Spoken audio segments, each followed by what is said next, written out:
था ज़ांडोरा जंगल, जहां सूर्य की किरणें भी मुश्किल से जमीन तक पहुंचती थी। उसी गांव में एक साहसी लड़का रहता था, आर्यन। उसने बचपन से एक कथा सुनी थी कि जंगल के बीचों बीच एक रहस्यमयी फूल उगता है, वन का हृदय, जो जिसे मिले उसे अनंत ज्ञान और समझदारी का वरदान देता है। एक दिन आर्यन ने निश्चय किया कि वह उस फूल को खोज कर लाएगा। वह अपने पिता का पुराना कंपास लेकर जंगल में घुस गया।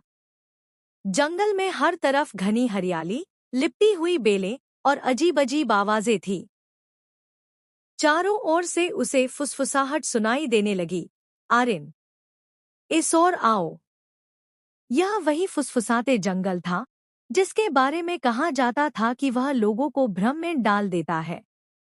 लेकिन आर्यन ने पिता की दी हुई सीख याद की, जंगल में केवल अपनी अंतरात्मा की आवाज सुनना।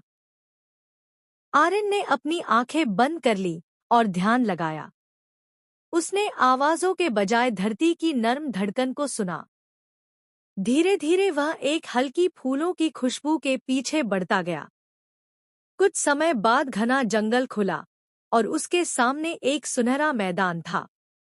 वहां बीचों बीच वन का हृदय खिला हुआ था, एक चमकता हुआ फूल जिसकी पंखुड़ियां रक्तिम और स्वर्णिम थी।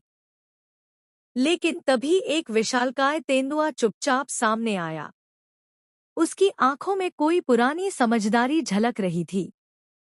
आर्यन ने डरने के बजाय सिर झुकाकर उसे प्रणाम किया। तेंदुआ कुछ क्षणों तक उसे देखता रहा, फिर शांतिपूर्वक ओझल हो गया। आर्यन ने आदरपूर्वक फूल की केवल एक पंखुड़ी तोड़ी और पूरा फूल जीवित छोड़ दिया। गांव लौटने पर सबने उसकी बहादुरी की प्रशंसा की।